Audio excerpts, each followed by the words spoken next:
Thank you. Good evening, everybody. I'd like to call to order the Town Council special meeting. Councilors present, everyone except Councilor Perry. We have a quorum. And we will do a salute to the flag.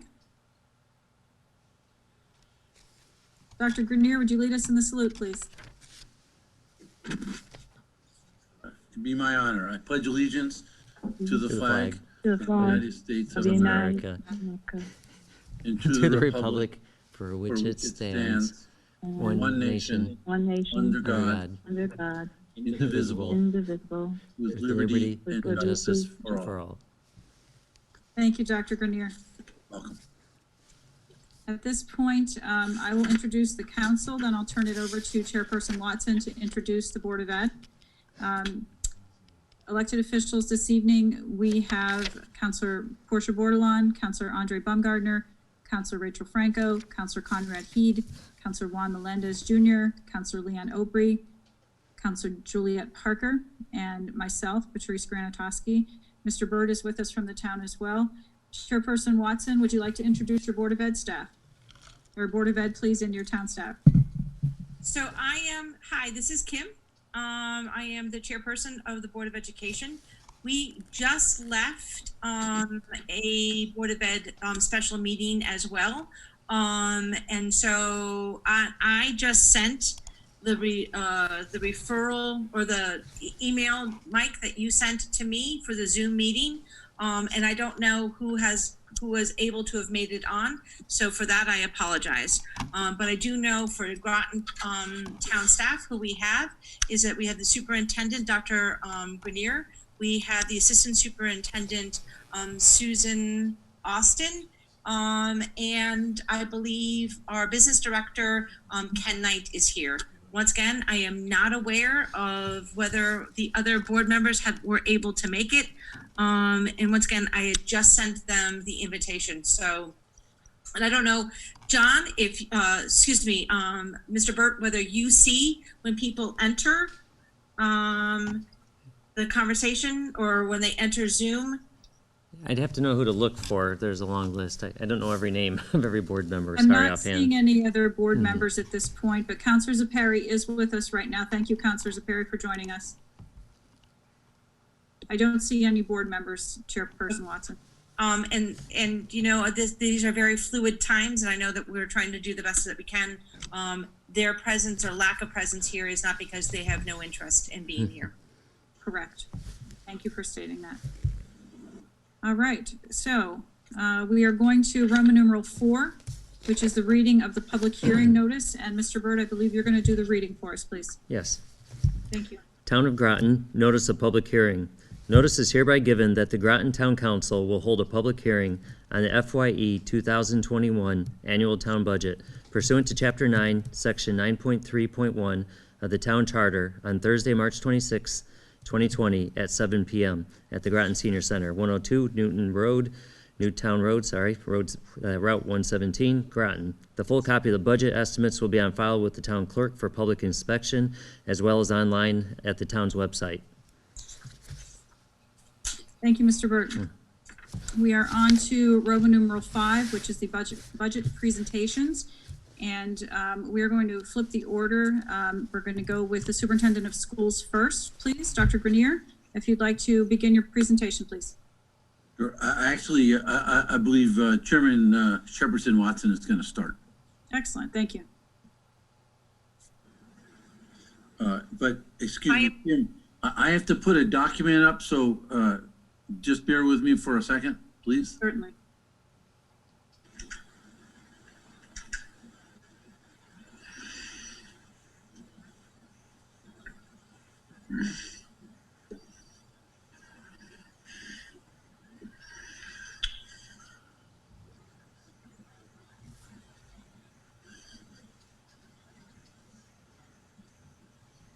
Uh-oh, did he leave?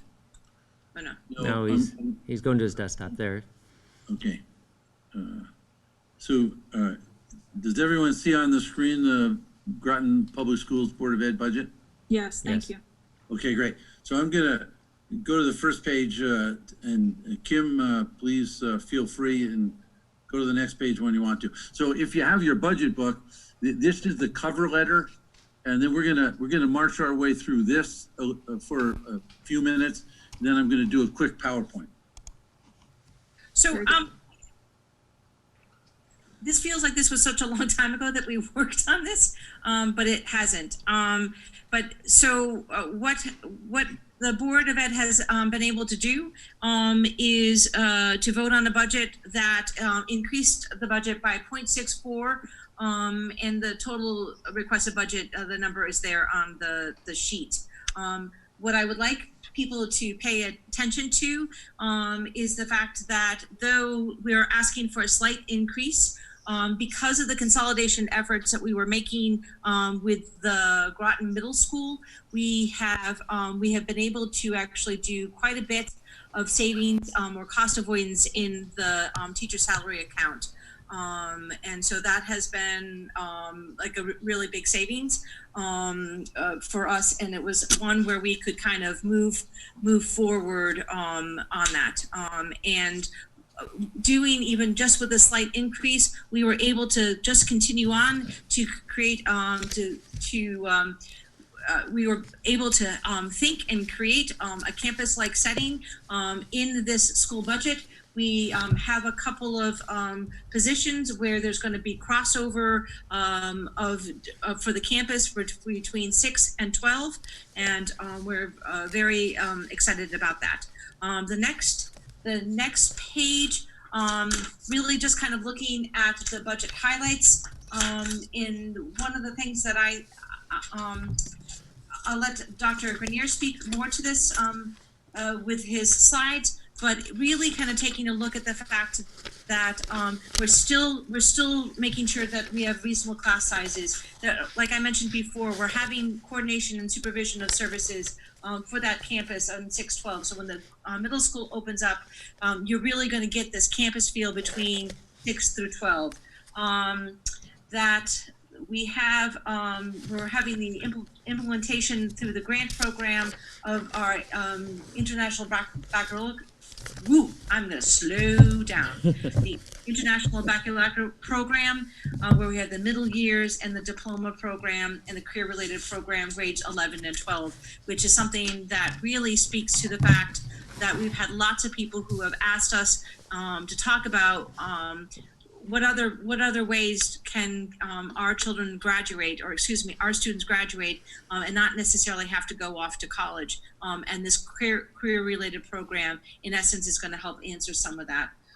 We have expanded school security. We felt pretty strongly as a board that if we are going to have that many middle school students in one space, it probably makes sense for us to have a school security officer. So we are, our budget supports a full-time position on that. One of the things that I think is quite amazing about this budget is that it's not just thinking about this coming school year, but it really is answering that 2020 plan, where we are thinking about not only this middle school, but also making sure that we are set to sort of launch into also our new elementary schools, where we're looking at magnet schools. And one of the things also that people should be really thinking about is that we are going to be drastically, because through the 2020 plan, we are going to be drastically reducing our number of schools from 10 to 7, which is, there's cost avoidance along with both of that as well. So if you look at the very bottom, we are doing the cost avoidance around the teaching reduction of 15 teaching positions. We got that through just consolidating of the Groton Middle School, but also the board under the advisement of the superintendent and assistant superintendent. We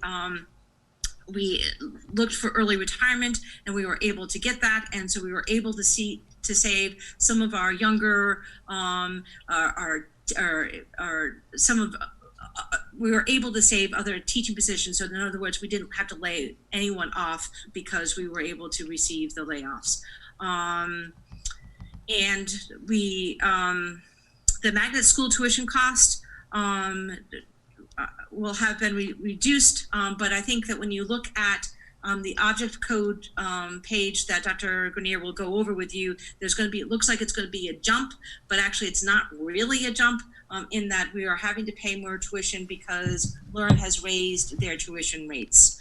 And the other, since the multiple years that I have been a board member, one of the things that the town have really requested for us to do is to bring our kids home.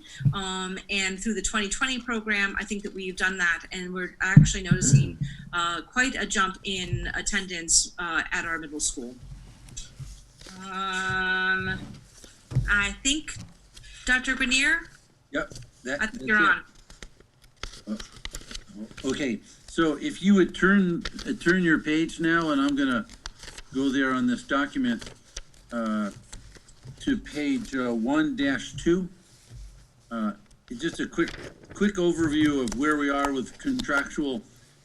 This is just a quick slide to say that when you look at a Board of Education budget, salaries and benefits account for about 77%, and so the numbers are down there.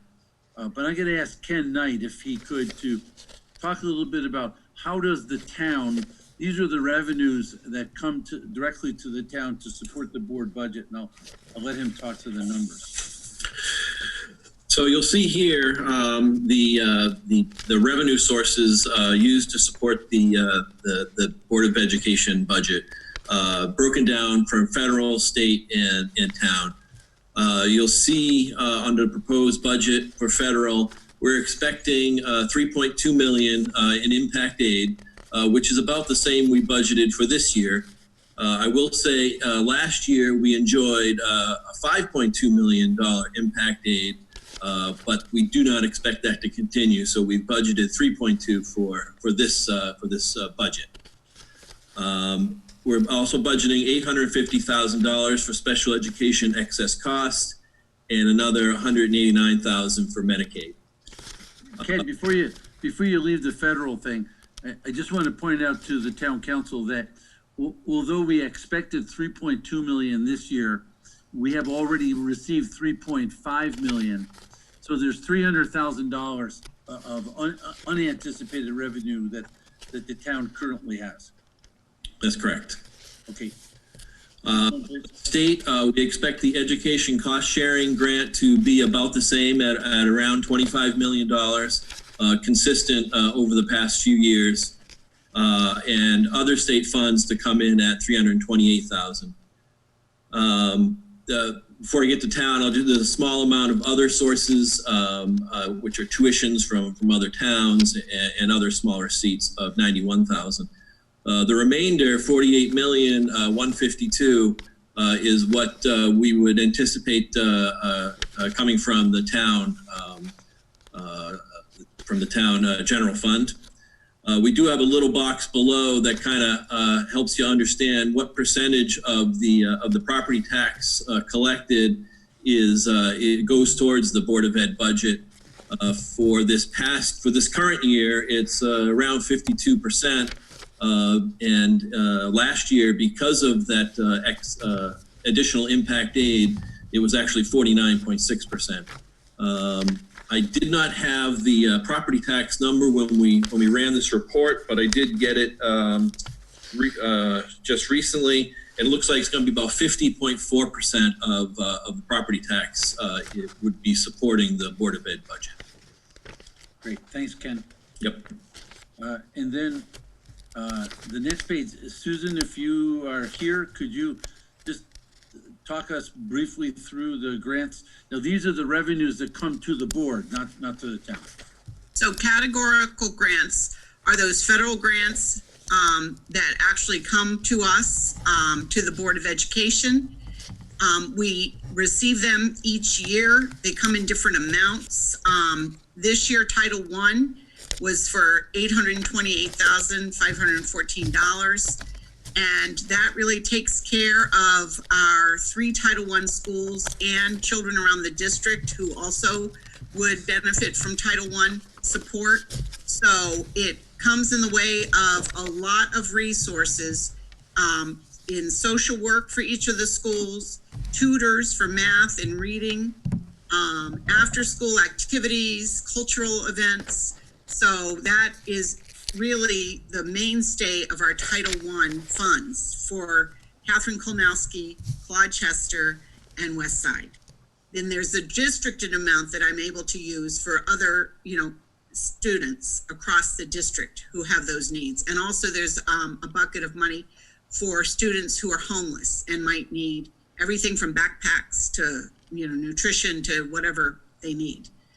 Title II is really a professional development grant, and we've really had a focus the past 4 or 5 years on embedded coaching for social emotional learning, and had the resource of a Dr. Mari Wrightington, who runs the Hope Academy, and she's worked with our academy programs and also every school, all of our school sites, to help train them on understanding behaviors better, so that teachers have more tools in their toolkit in dealing with trauma and social emotional learning. Title III is our English language learners, and that really supports our ELL tutors, professional development, so teachers understand how to best meet the needs of newcomer students who come right into our country, and students who may have been here for several years and still need ongoing supports. Title IV is a grant that it's called an enrichment grant, interestingly enough. And we've really focused on the high school and virtual learning academy and social work. We needed really additional social work at the high school level, and professional development for the staff. And so that's what has supported Title IV. Carl Perkins is really a vocational educational grant, and it's been used for Project Lead the Way the past couple years, and we're looking forward to next year with manufacturing coming our way. We're looking at several other grants, including Carl Perkins, to make sure that we have that supplied and ready to go.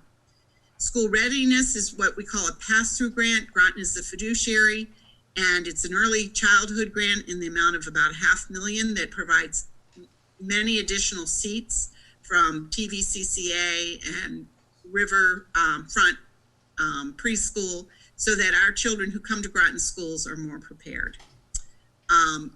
IDEA is our special education grant, and it takes care of everything from specialized equipment and supplies and paraprofessionals and professional development. So it's over $1 million grant, and we really rely on that to help us support special education. Bilingual is a small amount, but because when a school has 25 or more students who speak a language like Spanish at the high school, we receive this grant. And when the middle school comes together, we probably will receive additional funds, because I know that we'll have that number 25 for the middle school as well. And then the Department of Defense Supplemental Impact Aid, that's not the impact aid that Dr. Grenier just talked about. That's called a supplemental funds, and they come directly to the Board of Ed.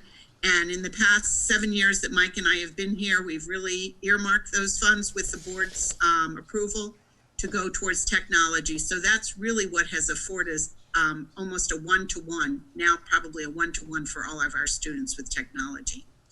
And then Alliance District funds, we had received $600,000, and we've kind of gotten the go-ahead on that for this year, and in the way of staffing for social work and EL teacher, a lot of professional development that I probably will have to transfer over to things like technology, just because of the way this year is working out.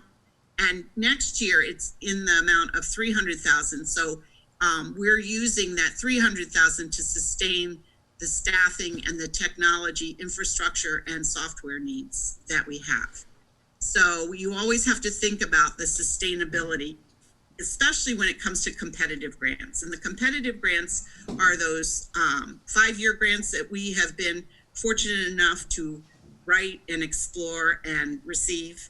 The Magnet Assistance Program was what afforded the middle years program in the 2 middle schools and the Magnet themes. a lot of professional development, a lot of equipment, a full throttle Project Lead the Way program in the middle school. So we're so excited to have that march through in the Groton Middle School. So all kids will be able to have a STEAM, the arts and the STEM enrichment areas or electives. We have the DODEA Literacy Grant, which this is the final year, and we've had the embedded coaching from Teachers College, Columbia University, which has been outstanding professional development for all of our teachers. We've built classroom libraries, units of study, so that our students we see them just engaging in reading and writing and excited about that. And so that has been a wonderful grant. And we have a sustainability plan with our literacy coaches for this to keep marching forward, even when the grant is gone. So the math grant was another grant. We still have several more years of the math grant. And like the literacy grant, we really put most of our funds towards professional learning for our staff and also for materials for our students so that they'd have scientifically research-based mathematics, K through 12.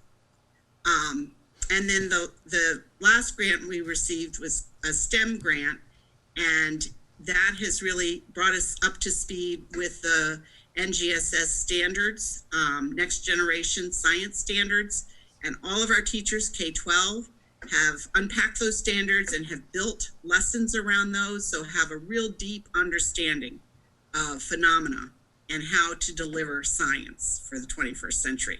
So those are the 3 competitive grants or 4 competitive grants, and we continue to look for others.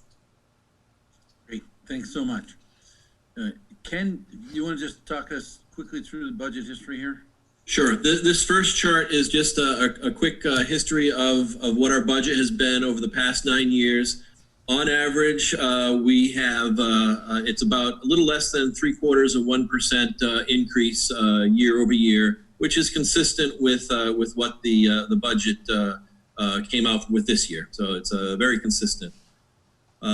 This next chart is this is expenditure per pupil. These numbers are prepared by the Connecticut State Department of Education, using our figures, and they publish these. I will point out just for the last year, 2018-19, Groton was at $16,304 per student, as compared to the Connecticut average of $17,438.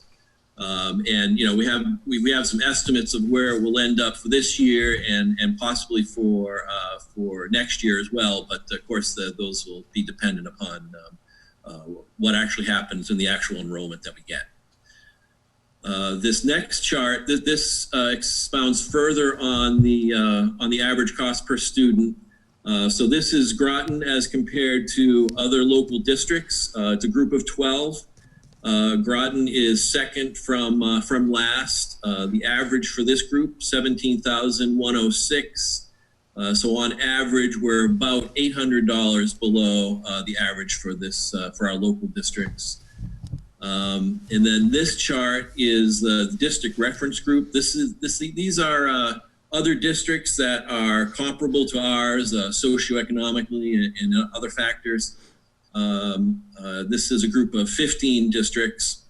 You'll notice that the average for this group is $17,004 for average costs. So it's exactly $700 more than what Groton spends on average. Great, thanks. I'm going to switch to a quick PowerPoint, everyone.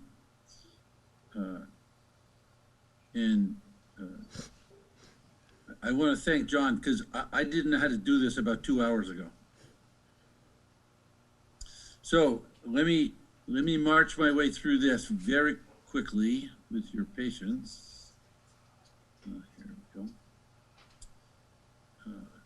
go. Okay, so I have to, I don't know if everybody else has to do this, but I have to sort of move people's out of my way here. Hopefully you can everybody see the whole chart? John, can you see the whole chart, including Yes. that last percentage column? I can. Okay, good. So what we've done,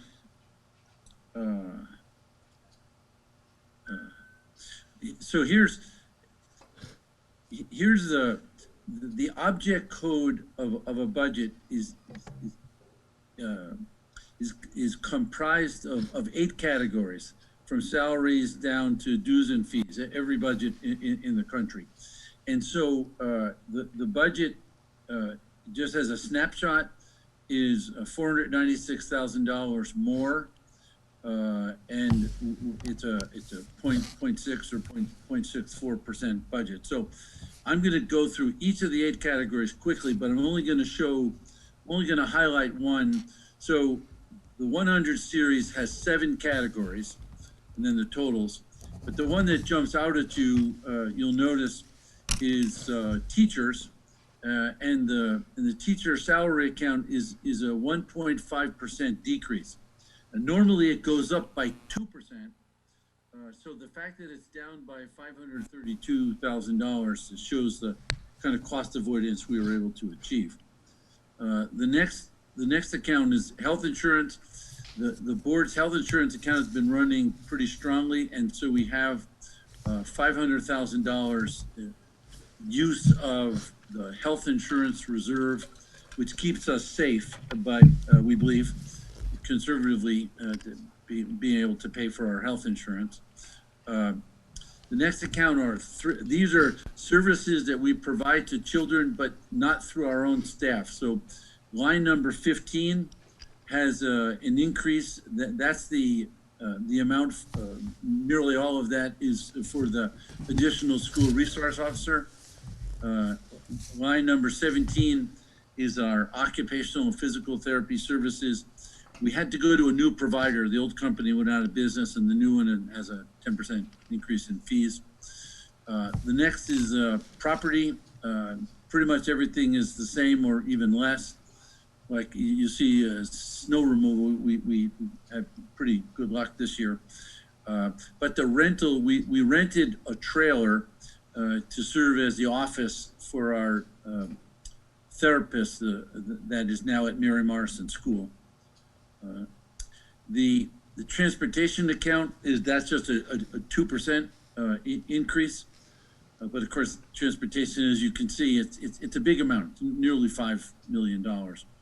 And tuition other, there's a little bit of an increase in tuition, partly because the Friendship School in New London has accepted preschool and kindergarten children. So but as Kim said, if you compare this number to 2017, it's $610,000 less. Total supplies is up by 1.5%. We actually gave the instructional supplies like a 2% increase per school. So their school supplies and books and materials and so forth are going to be well supported. And then this looks like a pretty big increase, but if you look at the amount, we only had $62,000 because we were able to forego a lot of our purchases in technology. So for this year, so we're trying to go from 62 to 181, which of course when you're trying to provide computers for every single and as I said. Well, I said it to the board, but I'll say it to the town council. Over the weekend, we gave out 1,500 computers. We distributed 1,500 computers so that we can continue our distance learning. But anyway, this is money for infrastructure and computers. Then our dues and fees are just a little bit down, and that's it. That's the presentation. So I'm gonna try to get out of here. You know what, and yeah, I can figure out how to do this. Screen. Well, before I screw things up, I'm gonna stop. What? Okay. So that's it for me, John. Okay, I just closed it for you. Oh, good, thank you. Sure. Okay, so thank you, Chairman Watson, Dr. Grenier, and your staff for presenting your portion of the budget.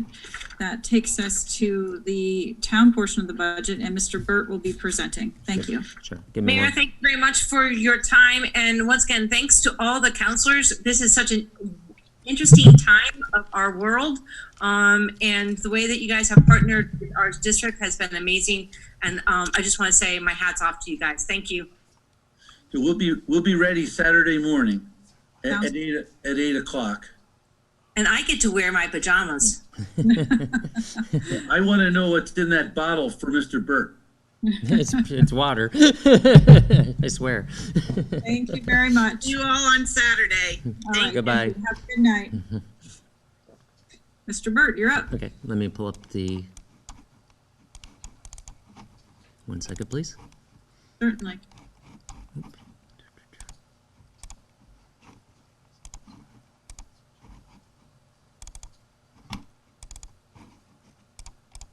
Is that showing up? It started screen sharing, but we're not seeing it yet. It says it's sharing here. Let me rotate a bit. You're not There we seeing. go. Do you see it?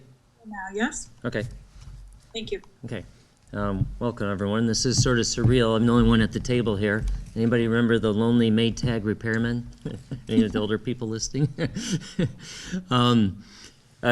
Just a little background on the budget process. The budget process actually starts back in October.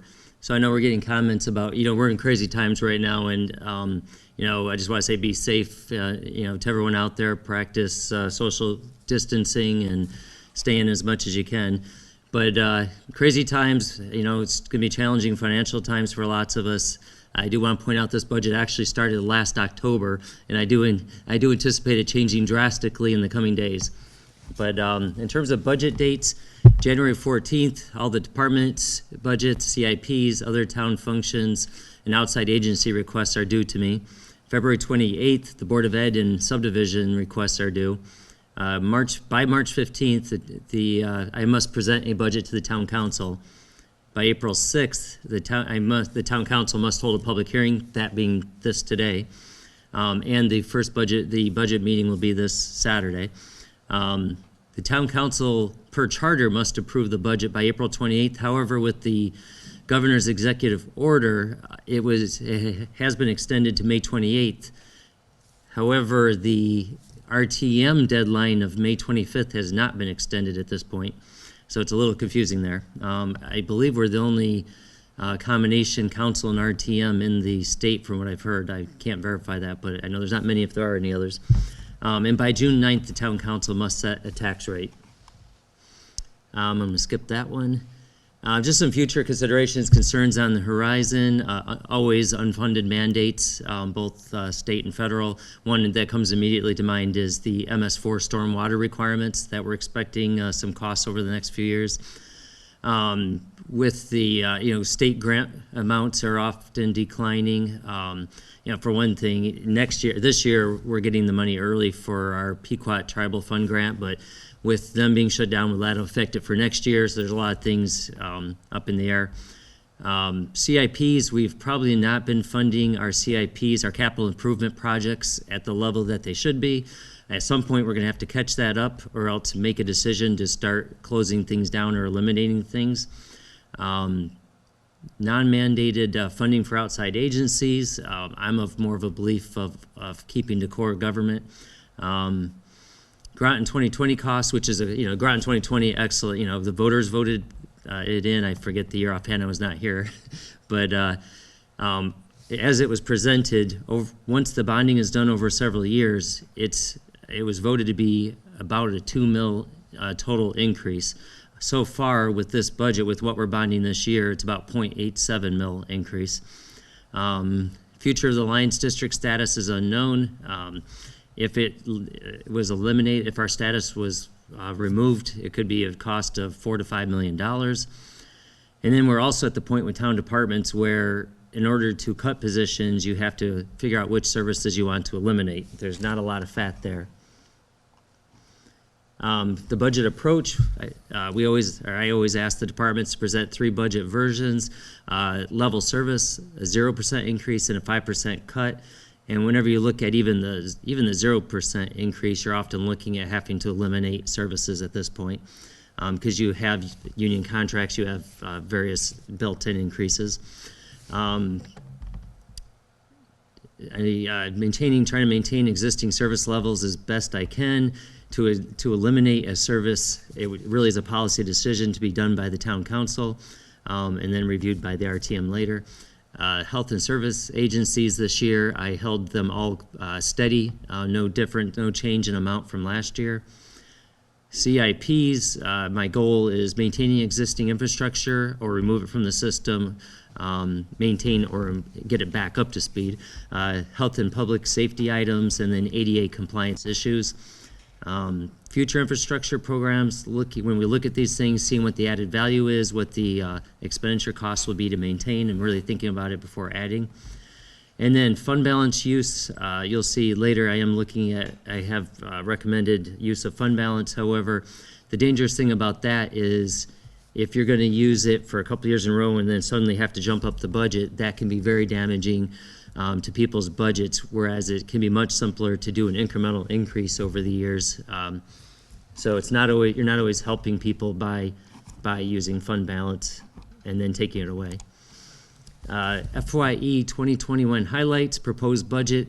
In the current version, again, I anticipate this changing, $134,837,141, which is an increase of a little under 5.8 million or 4.5% increase. Due primarily to Groton 2020 costs. Like I said, out of the that's about 0.87 for the 2 years of bonding for that. Healthcare, which I'll go into a little bit later, and then also CIPs. The current proposed mill rate is 25.65, which is an increase of 1.48 or 6.1%. Again, I do anticipate that to be drastically changed upcoming. Without the Groton 2020 bonds, the increase would have been 0.61 or 2.5%. Fund balance, proposing a use of 1.5 million. And as I said, we are getting into some unusual times just in the last few weeks, so I am looking at potential budget considerations, things that could be looked at to be eliminated for this year. And by saying eliminated for this year, I don't mean there's a bunch of fluff in the budget to eliminate. What I mean is pushing it off for another year, things that will have to eventually, most of them have to eventually be done. But this is such an extreme, unusual year. I am looking at everywhere I can find budget savings so that the council and then the RTM have options to potentially cut and get the mill rate down. I'm working, and like I said, I've identified potentially up to 3.3 million, and I'm working on it more tomorrow, so it's an ongoing process. Here's first of 2 pages of some of our budget summary. I kind of highlighted some things in color. In terms of town departments, and I don't know if can people see my mouse? If not, I'm just going to read it. I'm going to point out the major changes in the departments. Human resources, that's a $50,000 increase, 15%. Now that's primarily due to we have a diversity committee that's not only made up with town staff, but also outside agencies and businesses. And that group proposed a project to promote diversity and hiring throughout the town, not just town government proper, but a series of public meetings, a whole involved process that we'll hear about later on Saturday. Finance, that is mostly, as we know, we're just about to the new financial system, as well as we have a lot of employee turnover. So a chunk of it's about $47,000 increase or 2.9%. Much of that is training that is very much needed and cannot be cut, honestly. Public safety, we are running into an issue with not only people out long-term, but also the last academy for new recruits was canceled. So we're having to use existing employees on overtime, which I'm hoping this increase in overtime is a short-term thing, but it is about a $327,000 increase or 3.8%. There's many individual cases that came together to make a perfect storm on that this year, but hopefully it's a short-term thing. Public Works actually went down by 1.7%. Some projects were completed this year, and New Public Works Director Greg Hanover is doing a good job there. Planning and Development Services, you'll see a $70,000, and I should mention it's a $107,000 decrease for Public Works. Planning and Development Services, about a $70,000 increase or 5%. Now that is primarily for, we're having trouble finding certified building inspectors. And what we've had to do is hiring at lower, without the certification. So we're hiring people, training them, and it takes about a year to a year and a half to get them certified. And we're using kind of contractual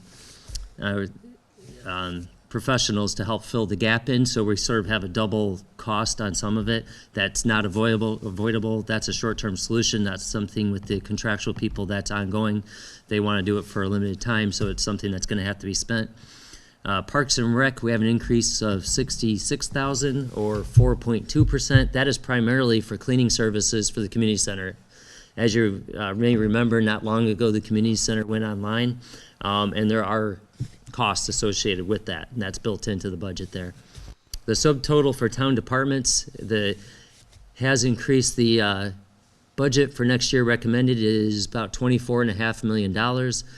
That's up $467,000 or 1.9%, so it is under 2% on the budget on the departments.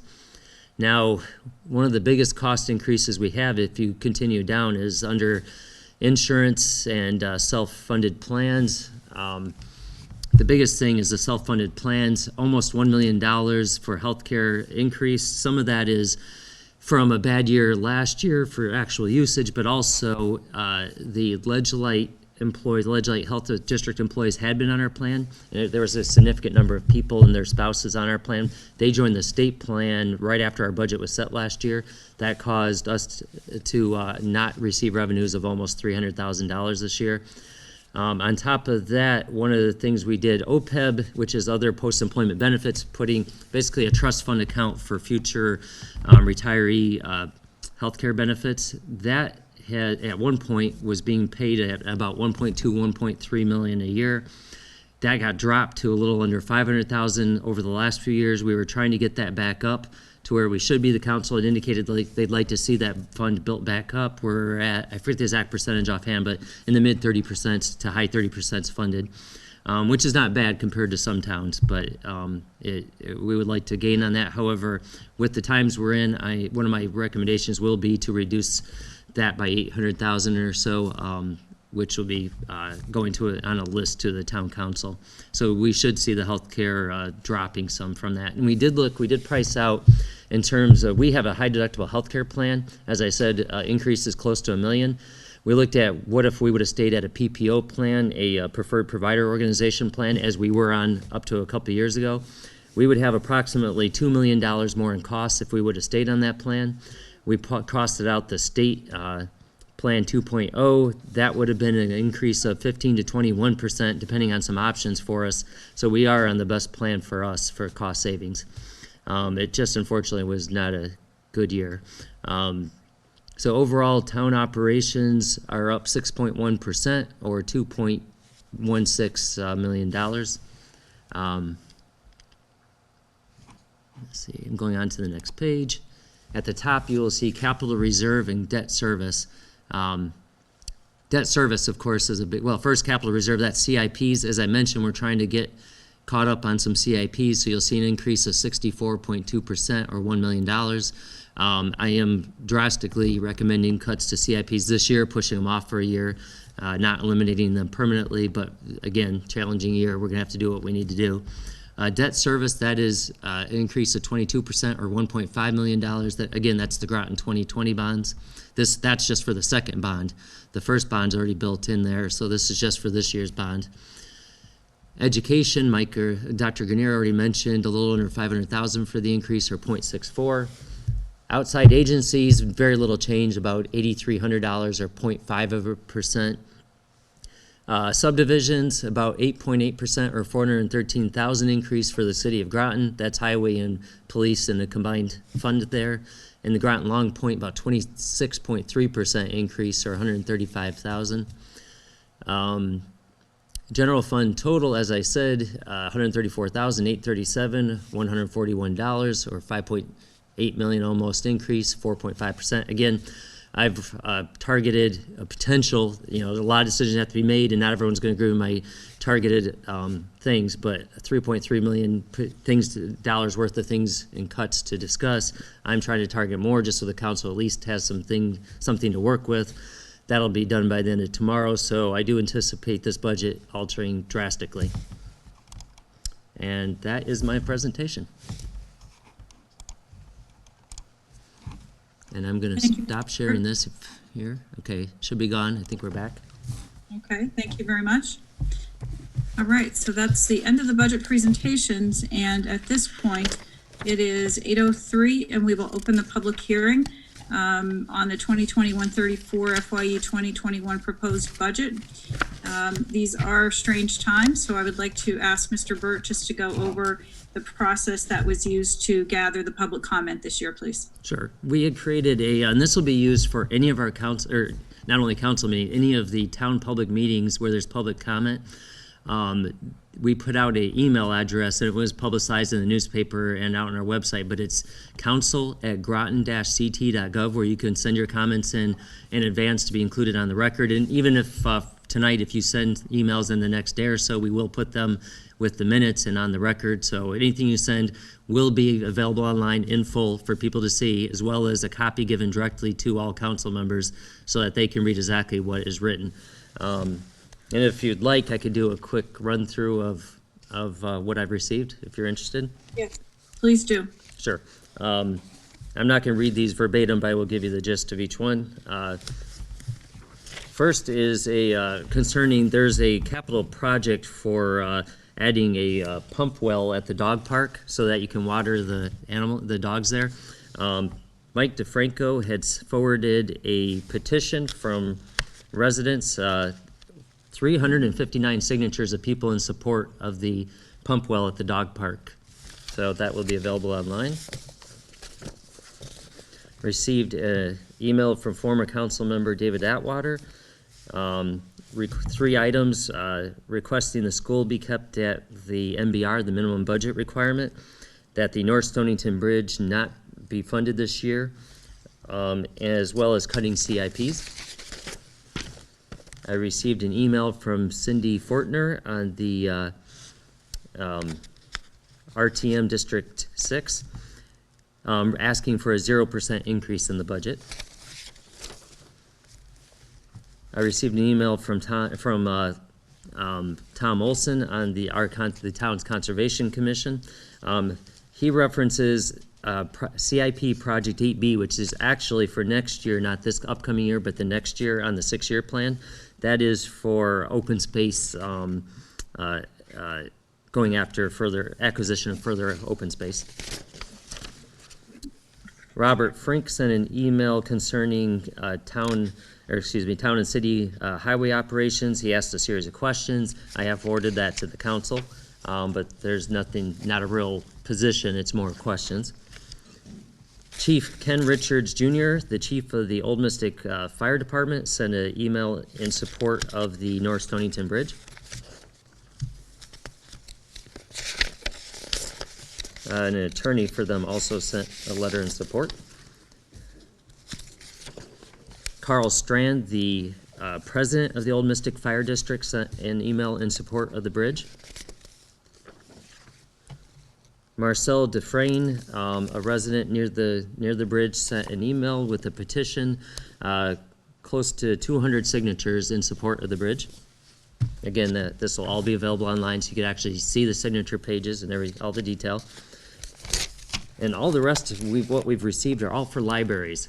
We have very popular libraries. We have 33 emails in support of Groton Public Library, 26 in support of the Mystic No Ink Library, and 7 in support of the Bill Memorial Library. And I can give the names and which libraries they're supporting if you're interested, Mayor. How many names do you have to read? There would be about 65 or so. It's all going to be... They will all be, every one of them will be attached and sent to the council.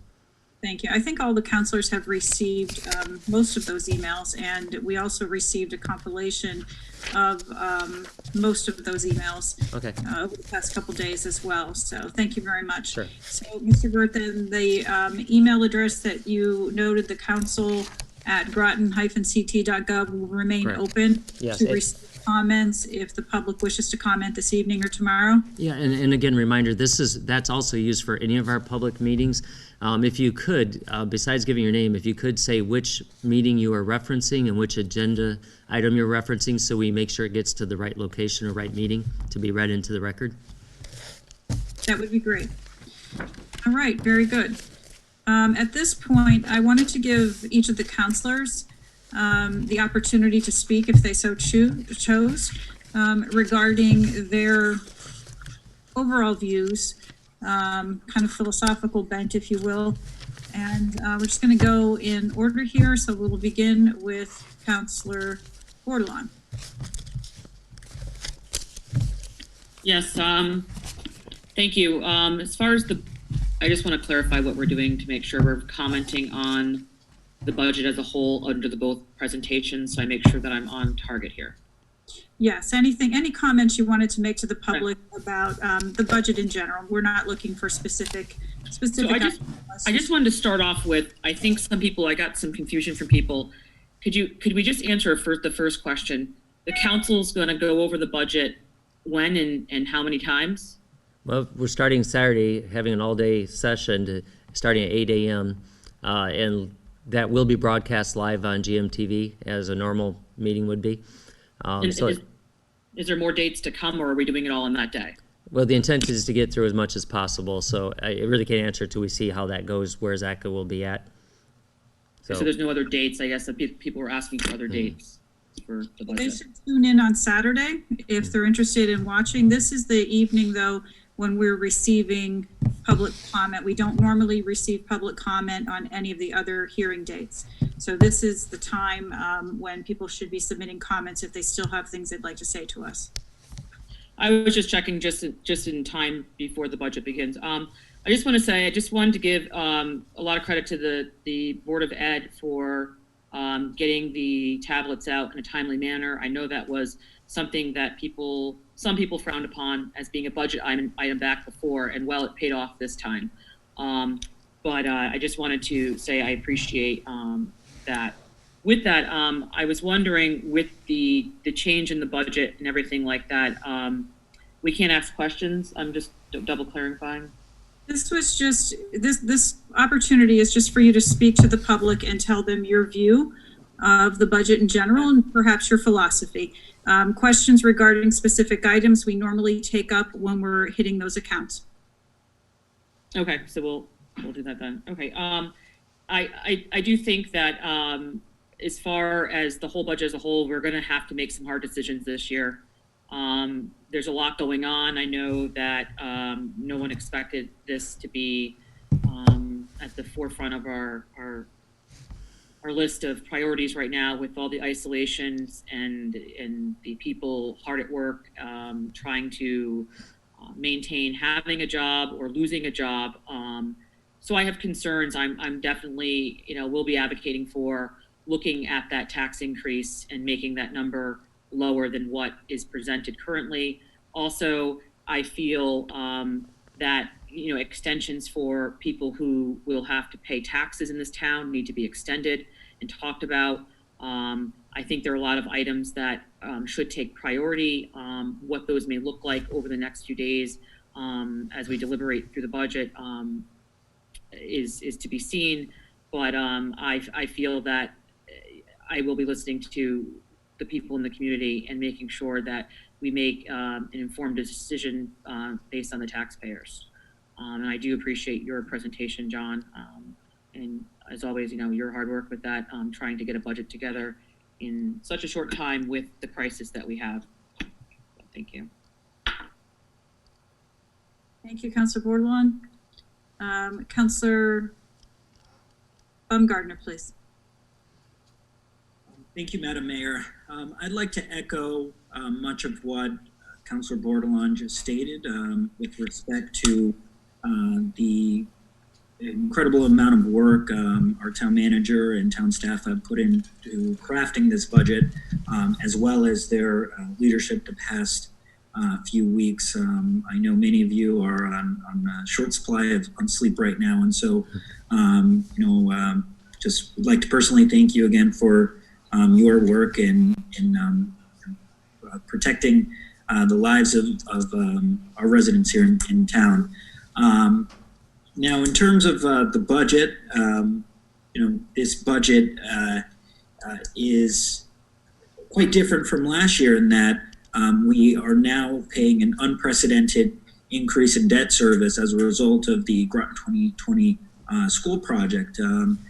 If you haven't done so yet, go to the top of the hill and see the great work that has been done at the middle school, and we're very much looking forward to seeing that building opening up next year, and the year after that are two new elementary schools. But with that being said, once voters supported the bond referendum, taxpayers truly did waive the right to keep taxes flat in future years, and it is incumbent on the town council to identify cost savings and find those efficiencies. But the reality is, in order for us to invest in our future, not only our schools as we have done with our school buildings, but now with the many items that have been proposed in the CIP budget, it's incumbent on the council to be frank with the public in that we will have to support tax increases in order to maintain services at the level we have, while also again investing in our future. So with that, I'd like to state on the record that I do support much of what is contained in the CIP budget, including funding for the North Stonington Bridge. It is becoming a public safety hazard and a liability, and I would implore my friends on the other side of the river in Stonington to support that item as it moves through its budget as that item moves through their budget process as well, because it will be in order to pay for this bridge and in order to rebuild the bridge, we will need to have Stonington also on board. I'd like to echo also many of the library supporters. I too am a lover of our libraries and support the budget that has been proposed for the libraries. In addition, I do have a bit of some reservations about supporting rating fund balance in order to pay for an increase in obviously in our budget. I do believe that we should forego rating fund balance, in which right now we are doing it to a tune of about 1.5 million. Maybe rating isn't the right word, but tapping into our rainy day fund. And as John stated, we may be facing uncertain times in the future where we may need to rely on a rainy day, and some may say that is right now, but I would argue that we ought not to do that because of an exponential increase in debt service, because we're going to continue paying high increases in debt service in future years.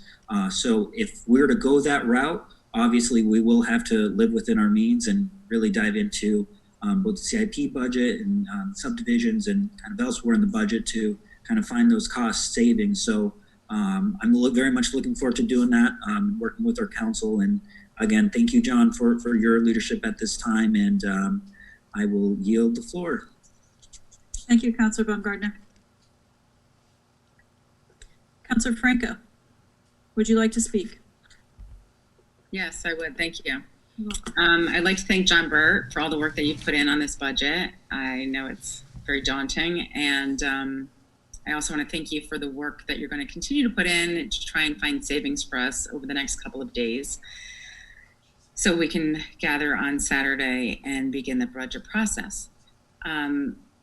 I'd also like to thank Dr. Grenier and the school administration staff, as well as the Board of Ed, for all the work that they've put in, and most especially for maintaining education with our children during this unprecedented time. along with feeding them as well with meals and making sure that those are things are taken care of. I can't tell you how much I'm happy that the children are being taken care of in our town. With that being said, I would like to put my 2 cents on where I'd like the budget to end up. Nobody expected the corona emergency that we're dealing with, and that the massive, unprecedented, historical number of people losing their jobs, and people not knowing, you know, how they're going to pay their bills, how they're going to pay their rent or even their mortgage coming up soon. And so my thoughts are that this year, more than any other year that we faced, I believe that we should try and cut as much and delay as much as we can that is possible. And I know when Mr. Burt began his budget, he could not foresee this showing up on his plate at such a late date of this crisis we're dealing with. So I want to make sure that the public understands that what he presented was in good faith and not in the face of this storm that we're facing. I mean, and I want to make and I understand that we have been potentially using some of our fund balance. I also believe it might be in how you look at some of these things. So I do recall getting on the council a couple of years back, and historically the fund balance had been kept at, I believe it was 7.75, which is like $7 million for an unbelievable amount of time. And in 2 short years, we brought it up. It was, last I knew, approximately $25 million, and it might be somewhere around $18 million. So I don't want people to think we're raiding it and depleting it, but that we're trying to use it wisely so that we're not overtaxing people either. And in a sense, these could also maybe not go into the day-to-day expenses. You could think we might be taking money from that and putting them towards CIPs and not so much towards the expenses of the day-to-day running of the town. But of course, I don't want to touch this money because as we are facing this crisis, we don't know if we're going to need these rainy day funds. But I would like to thank everybody for all the work, the staff of both the educational side of it, as well as the town, for all the work they put in. And I truly appreciate everything you've done. And I will take the taxpayers and the businesses that pay taxes and the residents and keep you in mind when I go into budgets. And I'll be thinking of you when I vote. Thank you. Thank you, Councilor Franco.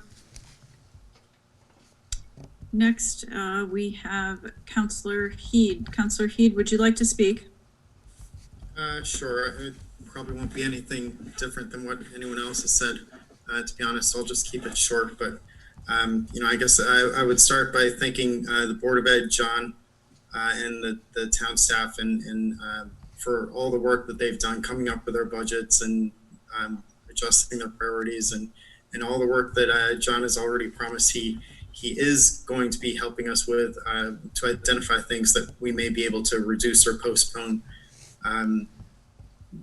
When as Councilor Baumgartner mentioned, when Groton 2020 was passed, everyone understood there would be higher debt payments.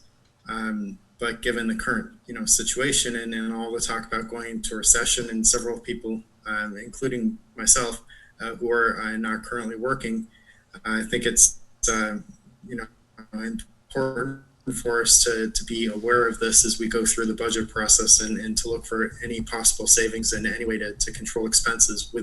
But that said, I wouldn't want to give the impression that we need to cut our way out of this. We have a wonderful town with great schools, great libraries, a lot of really great services, and as John's mentioned multiple times, we've gotten to the point where over the years the town has cut or postponed things where we would have to look at cutting services, and I think it's a slippery slope.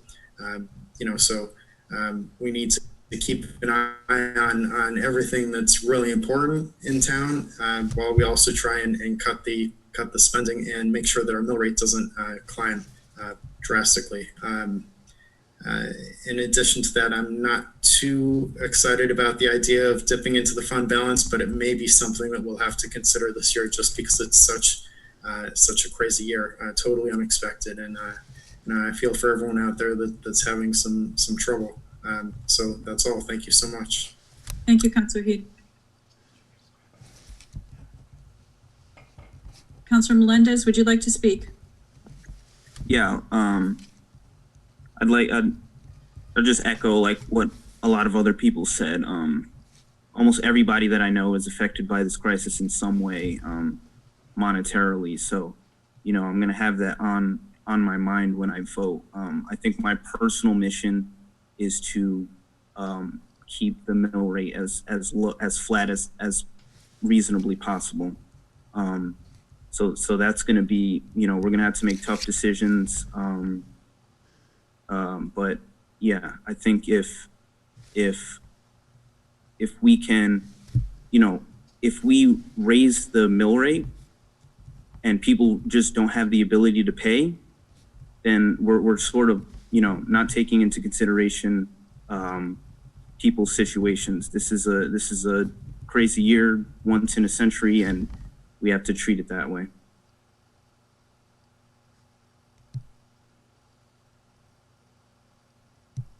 Thank you, Councilor Melendez. Councilor Aubry, would you like to speak? Sure. Has John opened my mic? We can hear you, yes. Thank you, John. They've been keeping me quiet. I just want to say that your council is made up of everyday people, just like the people that are going to be affected by it will be affected by it. And so as we do these deliberations, we're going to be doing it with everybody in mind and trying to make it as little pain as possible. We want to keep the quality of our town, and we're going to try very hard to make sure that that happens. But at the same time, we want to make sure that people want to stay here as long as they can through this terrible ordeal that we're going through. So please know we're working very hard. Try to support us. If you have individual thoughts after seeing the presentation tonight, call any one of us. We'd be happy to talk with you. And God bless you all, and know that we really, really care. Thank you. Thank you, Councilor Aubry. Councilor Heed, you wanted to make one more remark? Oh, no, I thought you could make it for me. I just wanted to thank everybody who submitted the written testimony. I actually thoroughly enjoyed reading all of the letters and the interaction with some of the citizens. So that's all. Thank you. Thank you. We are on to Councilor Parker. Let's see. Get on. Councilor Parker, did you wish to speak? Thank you, Madam Mayor. Again, everyone, thank you for putting the budget together. I'm going to thank all our councilors for speaking. You've all put my thoughts to the words, and we will try our best to work out what we can for the town. Everyone's going through this together, and we are here for you, and we're listening. We are going to look at everything that we can and make sure that we have level services within the town to continue what we need to continue. In response to what Town Manager Mr. Burt said, this COVID virus may affect some things going forward. And we also have to take into consideration what that's going to affect us down the road. Not sure if we will be able to have assistance through the state or federally. I know they're working on things, but it's affected the whole country. So we're going to take our time doing this budget. And as Councilor Aubry said, please call us or email us to let us know your concerns and so we can further help everyone in town. Thank you. Thank you, Counselor Parker. Counselor Zepari, did you wish to speak? Yes, if I may. Yes, please. I don't think that I've ever felt so much in sync with the rest of the council as I do after hearing all of my fellow councilors speak tonight. I think there can be no doubt that we are in the midst of a crisis. It's not only a healthcare crisis, but it is an economic crisis. I drove up Fort Hill Road today and I saw men out in front of the quick lube place waving signs. There was no line. Please come in. We've got lots of space for you. We can take care of you right away. So business is hurting all over. Restaurants are closed. The casinos are closed. And these are major employers for a large number of our people. I don't think we can ignore that and conduct business as usual. I think that we have to make cuts in the budget, and we may have to reduce some of our services. I think I am proud of what we have accomplished in the town of Groton over the last 2 years. However, now we are in a different situation. I think to impose an increase in taxes on those people who are suffering so much already with loss of employment, and in those who have not lost their employment, have certainly noted a decrease in their income.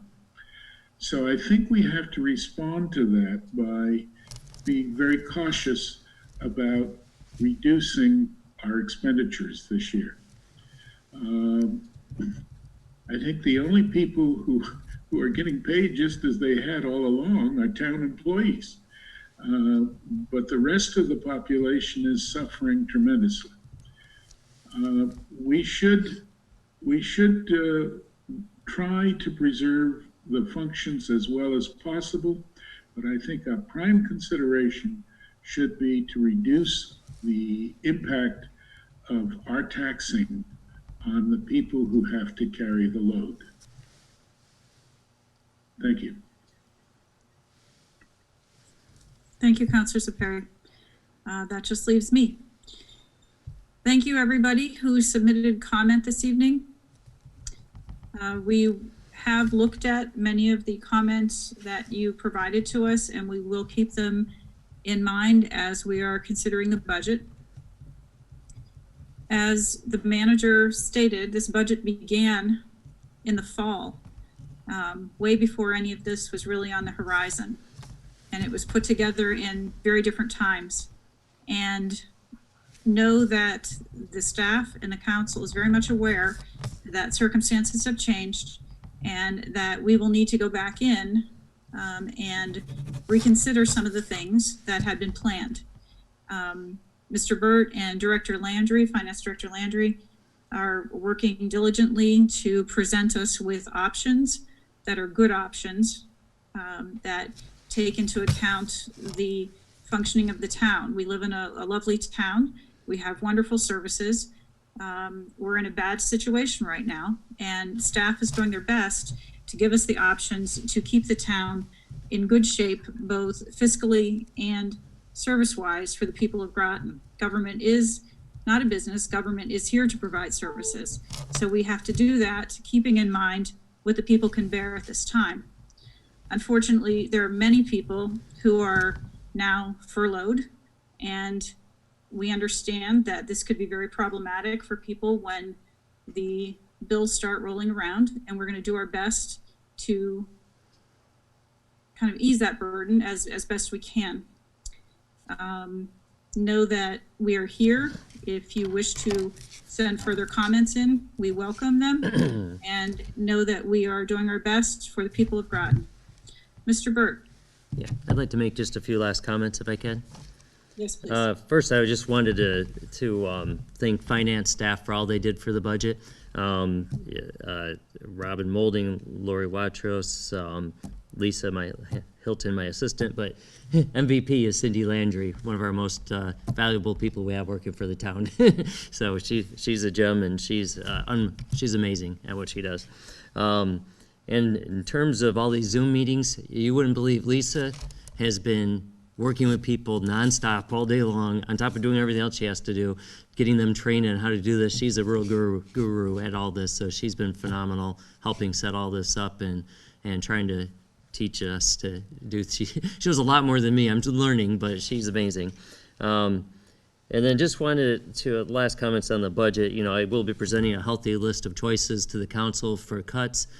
However, I'm not sure laying off town staff, to cut services, you're laying off town staff, and I don't think that helps the local economy. I think that makes it worse. I think there's other cuts we can make, and I'd be extremely opposed to knee-jerk cuts to staff. So that's all my comments. Thank you. And again, staff has been working on this budget diligently, but also dealing with the day-to-day business of public health. We are in the midst of a public health emergency, and so much of staff time has been dealing with that particular issue and keeping the town safe. The fact that it's coming right now during budget season puts particular strain on staff, and we do appreciate Ms. Hilton, all her work that she's done, and the rest of the staff that's working as well. Economic development staff is working with small business owners to try to help them. Just across the board, people have been doing lots of work, carrying great weight, and we do appreciate that. Can I just add, I forgot to mention the assistant town manager, Bob Zagami. He was in every budget meeting also, and a huge help. And the healthcare was not easy to deal with for him this year. Sorry. And I see Councilor Bordelon has raised her hand. Councilor Bordelon, did you wish to speak again? Yes, I just wanted to say, when I'm looking at that tax increase and ways to move that number down to lessen the burden on the taxpayer, I wanted to be clear that I also want to support our human service departments and all of those codes that represent the areas where people that normally may not have needed services may need services now, from layoffs and such, that that's not an area I'm looking to cut this year. And I do encourage the counselors to look at that area, because I do know that sometimes that tends to get cut and people are concerned that, oh, it's not in the town of Groton. How many people from this town are affected by it? People are going to be seeking services outside of this town.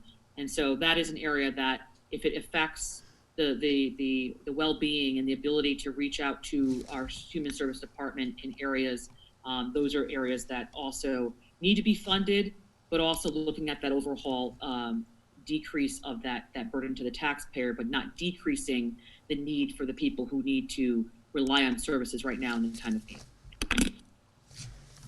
Thank you, Councilor Bordelon. All right, so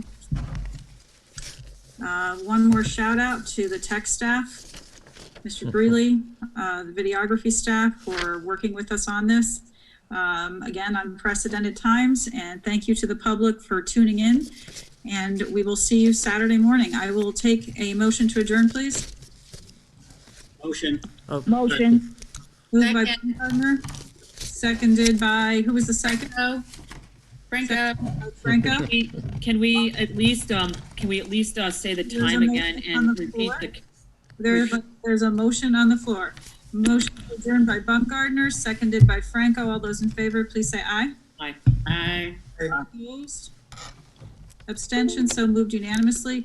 Councilor Bordelon, did you want to add something after the meeting was adjourned? I just wanted to repeat that address for comments for the viewers. council@groton-ct.gov. All righty, thank you And very can you much. also just restate the time of the meeting on Saturday again? 8 a.m. and people can watch it on GMTV at our website and on YouTube. Thank you. Thank you very much, everybody. Have a good night. Stay safe. Flatten that curve.